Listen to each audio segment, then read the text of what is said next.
Hello friends, आप लोगों का स्वागत है हमारे channel Locum where law meets wisdom. हमारा जो डायलॉग और डिस्कशन का सिलसिला है वो ऐसे ही चलता रहेगा।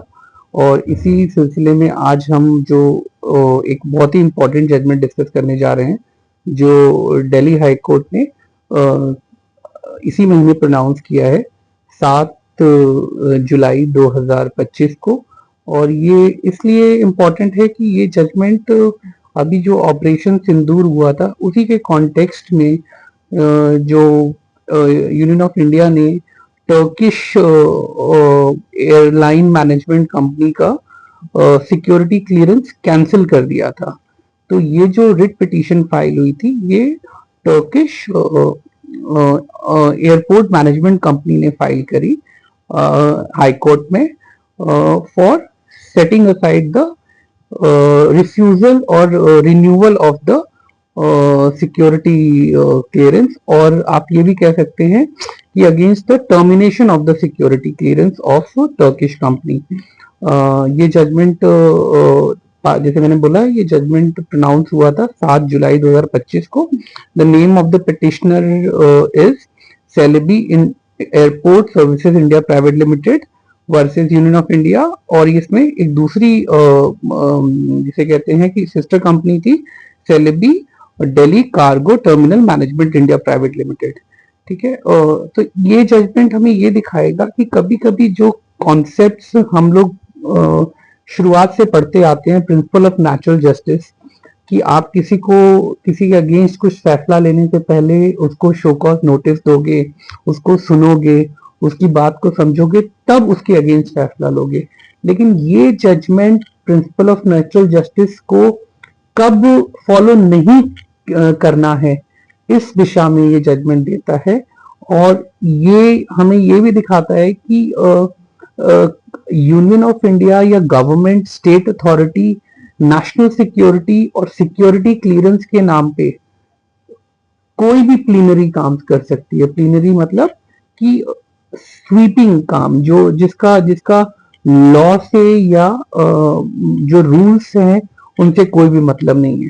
तो चलिए इस जजमेंट को हम देखते हैं और आपको फिर इसमें पता लगेगा। ये देखिए, इस जजमेंट में जिसे कहते हैं कि सारे नामी सीनियर एडवोकेट्स अपीयर हुए थे। Mister Mukul Rohatgi, Sandeep Sethi, Darpan Wadhwa, and they are all the big lawyers, Ritu Bhalla, and union of India के लिए mister Tushar Mehta along with Chetan Sharma ASG, Amit Tiwari central government standing counsel, और इतने इतने ये लोग इसमें अपीयर हुए थे।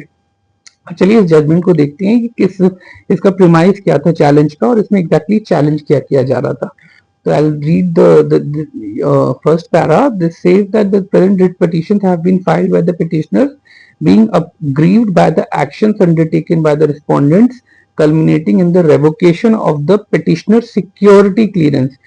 उनको जो सिक्योरिटी क्लियरेंस मिला था उसको खत्म करने के अगेंस्ट ये फाइल किया था। And directed to transfer their employees to third parties. उनका लाइसेंस ही सिर्फ कैंसिल नहीं हुआ था, उनका सिक्योरिटी क्लियरेंस ही सिर्फ नहीं मना हुआ था, कि उनके जो एम्प्लॉय थे उनको बोला था कि आप थर्ड पार्टी को ज्वाइन कर लो। मतलब मेरा, अगर मुझे सिक्योरिटी क्लियरेंस मिला हुआ है, मैं अगर एक कंपनी हूँ, तो मेरे सिक्योरिटी क्लियरेंस को टर्मिनेट करके बोला गया कि मेरे एम्प्लॉय किसी और के पास चले जाएं। ये इस ऑर्डर को चैलेंज हुआ था।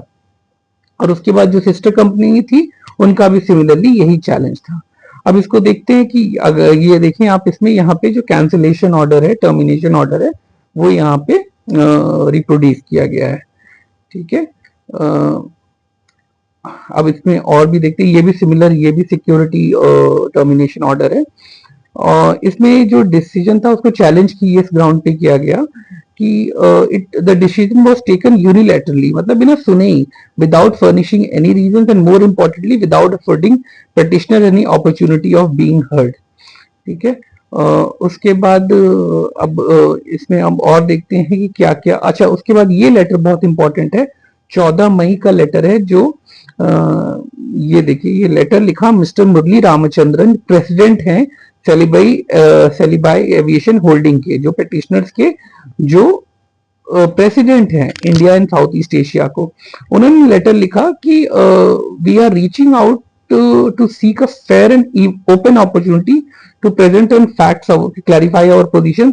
और उन्होंने ये भी बोला था कि ये जो जियोपॉलिटिकल सिचुएशन है उसके चक्कर में जो आप डिसीजन ले रहे हैं वो सही नहीं है, क्योंकि मैं इसको पढ़ता हूं, उन्होंने क्या बोला था, while Celebi Aviation Holding, the ultimate parent company of our India operation, is incorporated in Turkey, it is important to clarify that over 65% of its ownership rests with the international institutional investors.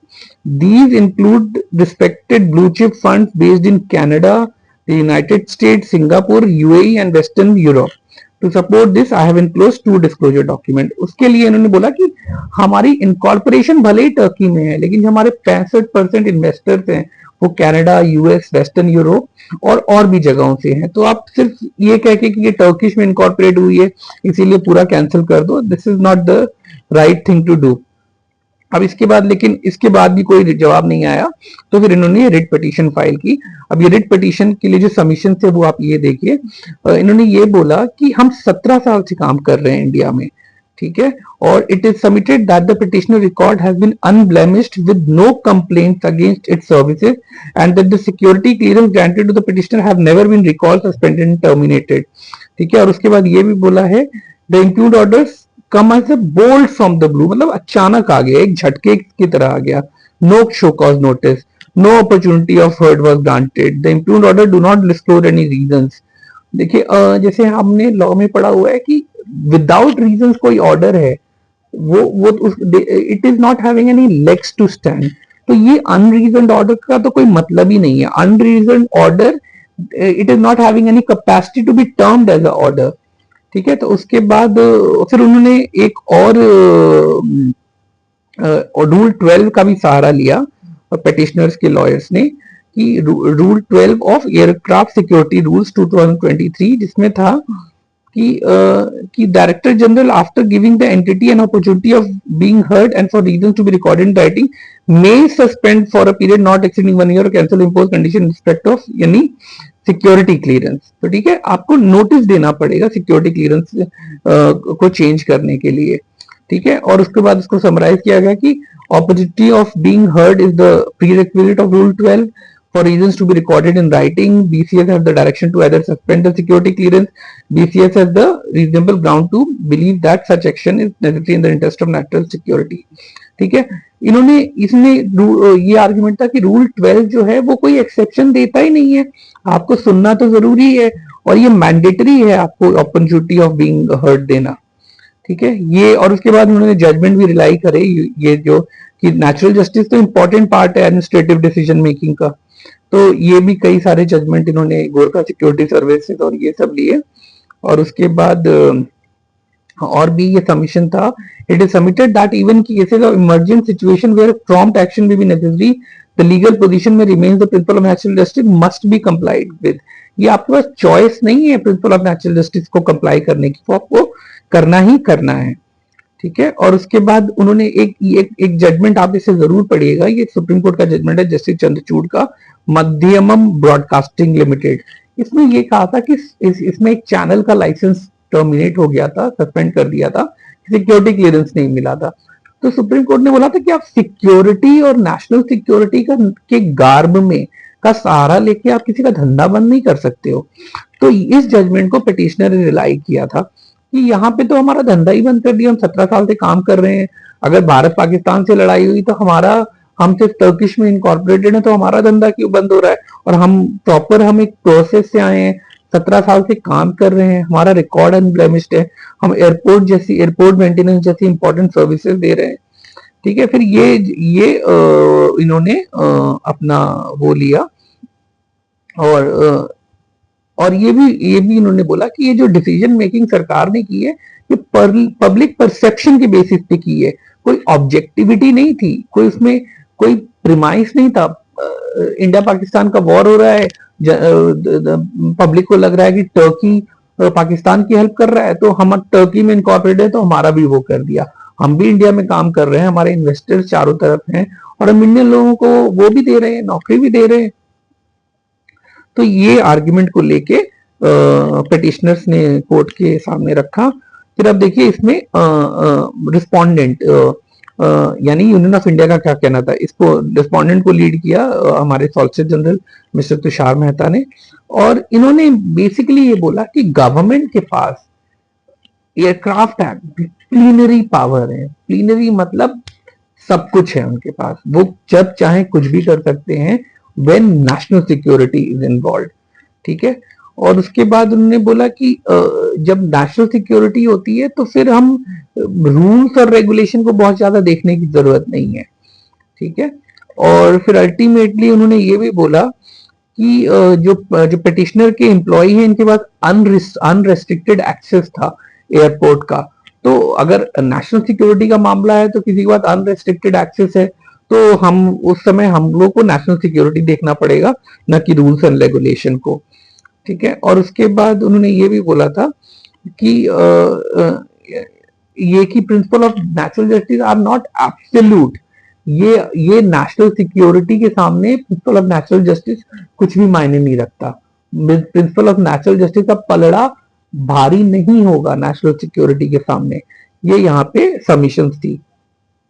ठीक है, और उसके बाद ये जो है कि principle of natural justice her rule 12 में इनबिल्ट है, ऐसा भी नहीं था, ये भी था। फिर उन्होंने भी कई जजमेंट साइट किए थे कि it is submitted that while judiciary is empowered to examine the material in a sealed cover to ensure fairness, such material need not be disclosed। मतलब अगर मान लो कोर्ट को लगता है कि नेशनल सिक्योरिटी ब्रीच हो रही है तो वो सील्ड कवर में मंगा के देख सकते हैं कि भैया क्या ब्रीच हो रहा है, और उसके बाद लेकिन ये दूसरी पार्टी को नहीं दिखाया जाएगा। और ये पिटिशनर ने ये भी लिया था कि डिसप्रपोर्शनेट एक्शन है, तो उन्होंने बोला था प्रोपोर्शनैलिटी का कॉन्सेप्ट नेशनल सिक्योरिटी में नहीं आता। ठीक है, और आर्टिकल 19 ये नहीं है, कोई freedom of speech and expression नहीं है, ये पिटिशनर का बिजनेस करने का राइट था। और पिटिशनर तो इनकॉर्पोरेटेड टर्की में हुई है, वो तो इंडियन सिटीजन भी नहीं है, तो उसके पास ये कैसा हो गया, इनके पास कैसे fundamental right, fundamental right is only available to the citizen, ये आर्ग्यूमेंट था। ठीक है, और ये जो रूल है does not prescribe any penal consequences, जो रूल 12 था, तो इसलिए उसका कंप्लायंस मैंडेटरी नहीं है, ये सबमिशन थी। और मध्यमम ब्रॉडकास्टिंग का जो जजमेंट था वो उन्होंने बोला कि ये जजमेंट तो गवर्नमेंट को हेल्प कर रहा है, पिटिशनर्स को नहीं कर रहा है। तो ऐसे ही करते हुए ये सारी सबमिशन लगी। अब इसको एनालाइज किया कोर्ट ने। अब आप इसे देखें, कोर्ट ने इसमें बेसिकली ये हेल्ड किया कि रिस्पोंडेंट की आर्गुमेंट को सही माना, और सारे जजमेंट्स को कंसीडर करते हुए इन्होंने कोर्ट ने अल्टीमेटली जो रिट पिटीशन थी उसको डिसमिस कर दिया कि भैया ये तो नेशनल सिक्योरिटी का मामला है, हम इसमें कोर्ट इसमें इंटरफेयर नहीं कर सकती, और ये जब इतना सेंसिटिव इशू है तो हम ये गवर्नमेंट को ही हमें छोड़ना पड़ेगा इसको। हम अगर नेशनल सिक्योरिटी का काम कोर्ट नहीं देख सकती है, अगर उनको थोड़ा भी थ्रेट परसेप्शन है तो वो अपना काम गवर्नमेंट ने जो किया कि इन्होंने नेशनल सिक्योरिटी को खत्म कर दिया, अरे सॉरी सिक्योरिटी क्लियरेंस को खत्म कर दिया पिटिशनर के, उसमें कोई गलती नहीं है। कोर्ट ने इसको रूल 12 को देखिए कोर्ट ने कैसे इंटरप्रेट किया। This court is of the considered view that interpreting rule 12 as mandating a pre-decisional hearing in every case regardless of the nature of security concerns would frustrate the very objective for which the Director General of Bureau of Civil Aviation Security has been vested with powers to issue directions order in the interest of national and civil aviation industry। ठीक है, ये उन्होंने बोला कि it can revoke the right। It has been rightly pointed out by the London Solicitor General that the same is also mandated under India International Obligation under Annexure 17 of the Convention on International Civil Aviation, which mandates the contracting state to ensure civil aviation security, including control of access to restrictive areas and background check of individual। ये international convention में भी लिखा हुआ है। फिर rule section 6 को फिर से कंसिडर किया गया और अल्टीमेटली कोर्ट ने इस पिटीशन को डिसमिस कर दिया। ठीक है। अब देखिए इस जजमेंट को, ये जजमेंट को अगर आप एनालाइज करें तो हमने जो लॉ स्कूल्स में या एज अ लॉयर या हमने अगर जो लेमैन है सबने ये सुना है कि प्रिंसिपल ऑफ नेचुरल जस्टिस बहुत इंपॉर्टेंट है। प्रिंसिपल ऑफ नेचुरल जस्टिस अगर आपने फॉलो नहीं किया तो फिर वो उसमें आपने न्याय भी नहीं किया। लेकिन जज साहब ने इसको नेशनल सिक्योरिटी के नाम पे इसको इस प्रिंसिपल ऑफ नेचुरल जस्टिस को गिव अप कर दिया। ठीक है, national principle of natural justice must yield towards national security, not vice versa। ठीक है। तो लेकिन अगर आप इस जजमेंट को, अगर मैं जैसे इस जजमेंट को एनालाइज करूं, ये जजमेंट जिसे कहूंगा बहुत ही it's not a brave judgement, it's a very weak kind of judgement.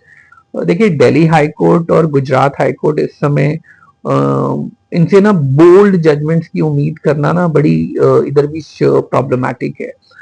Government के अगेंस्ट कोई भी केस होता है तो ऐसी इंटरप्रिटेशन चुन के लाई जाती है कि गवर्नमेंट को नुकसान ना हो, गवर्नमेंट के अगेंस्ट कोई भी केस हो वो खारिज हो जाए। ठीक है, यहाँ पे अगर आप देखें, सोच के देखिए, 17 साल से कोई कंपनी काम कर रही है, आपने उसको एक झटके में उसको उसका धंधा बंद कर दिया, उसके एम्प्लॉइज, उनके शेयर होल्डर्स, उनका पूरा सेटअप, वो एक पन्ने के चिट्ठी से आपने उसे खत्म कर दिया। हाँ, ऐसा अगर आप, इतना बड़ा देश है, इतने बड़े, इतना कुछ इंटेलिजेंस है, कुछ भी है, कोर्ट ने कभी भी ये नहीं मंगाया अपने पास कि आप बताओ तो, कि हमें बता दो, पिटिशनर्स को मत बताओ, हमें तो बता दो कि क्या दिक्कत है, क्या नेशनल थ्रेट आ रहा है आपके पास। अब टर्की के पूरे जितने लोग हैं, पूरे सिटीजन टर्की के, और टर्की की सारी इनकॉर्पोरेट कंपनी तो हमारी दुश्मन नहीं हो गई है। तो और ये जिसे कहते हैं ना कि प्रपोर्शन, आप बताओगे तो, यहाँ पे कुछ भी नहीं बताया। जैसे जिसे कहते हैं ना कि गवर्नमेंट ने जो बोला, जज साहब उसे मानते गए, मानते गए, मानते गए, ये नहीं देखा उसका रैमिफिकेशन क्या है। एक तो भारत में आज की तारीख में वैसे भी इन्वेस्टर्स नहीं आ रहे हैं, और उसके बाद आप ऐसे कोर्ट्स अगर ऐसे फैसले लेने लग जाएंगी तो इन्वेस्टर कैसे आएंगे, कि एक गवर्नमेंट की चिट्ठी के बाद यहाँ का किसी भी एंटिटी का धंधा ही बंद कर दोगे।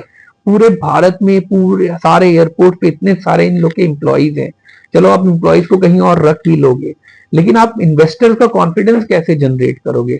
तो ये जजमेंट एक तरह से जिसे कहते हैं it's a trash, it is not having, it is not laying any down, it's a weak judgment, it's a very, जिसे कहते हैं ना कि ये जजमेंट में बहुत ज्यादा एप्लीकेशन ऑफ माइंड नहीं है।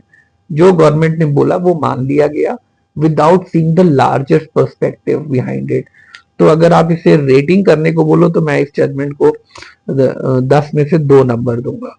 ये जजमेंट बिल्कुल बेकार जजमेंट है, और ये जजमेंट अगर जस्टिस गवई के पास अगर चैलेंज होके जाता है, ये तो रिट पिटीशन है, ये तो अभी एलपीए में चैलेंज होगा, एलपीए मतलब डिवीजन बेंच में जाएगा।